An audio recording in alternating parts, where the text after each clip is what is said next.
Okay, it's Monday, September 26th. This is the end of the day SPY video, first day of the week. You can see here we end up with another red bar to the downside, a little bit of a shooter looking bar. We did take out the lows of that yesterday's bar, so it's still another two down continuation.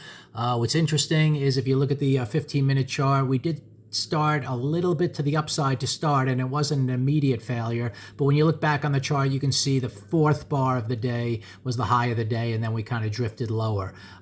So, you know, I maintain that the higher low of the day is typically going to be early in the session. If we would have had strong move up, then this could have been the low of the day on the first bar, but as it turns out, the high of the day was pretty close to the open as well. Now, in this case, when you have this kind of an up move for 4 bars, you want to have some kind of price action that shows you're taking out the low of that first bar in order to kind of turn the trend down. And what you had here was, if you look at the midway point of that first move up, once we came down here, and then if you, at that point, if you're watching market action on like the 5-minute chart, you can see this big red bar came below the halfway point. You had a little bit of a pause, and then once that broke down, you felt pretty good that the low of the day was going to be taken out. The odds are this was going to be the high of the day, and in line with the bigger picture action that we've been discussing, you know, on the weekly chart, where I still think there's this target down here at the blue, yellow line. I mentioned that in the pre-open video, and you can see here we're starting the week off a little red. So knowing there was always a downside target still, I'm not too excited to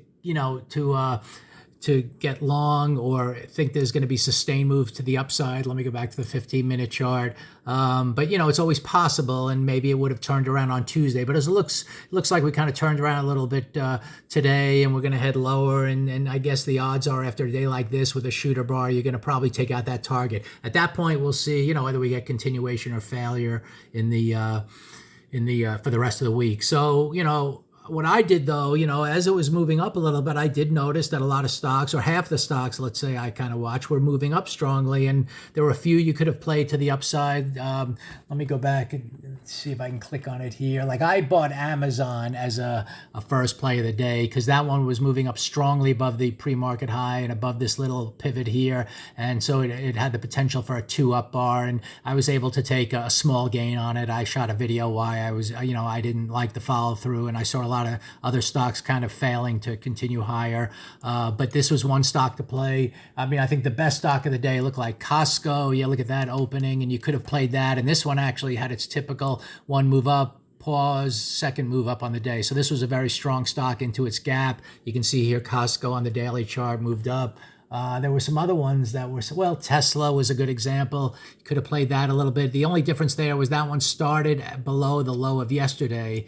If you kind of eliminate this pre-market action. So the first move of the day kind of got you to the midpoint. You were kind of getting a 2-down failure, you know, very near the open, taking out the low, getting almost to the halfway point of it. Yeah, it was. I mean, that first bar was right at the halfway point of yesterday. So that would have been good follow through to take out yesterday's high if you wanted to trade that one. But a bunch of other stocks, you know, didn't open up and were kind of heading down. I ended up buying puts on Caterpillar, and that worked out well. Nvidia would have been good puts.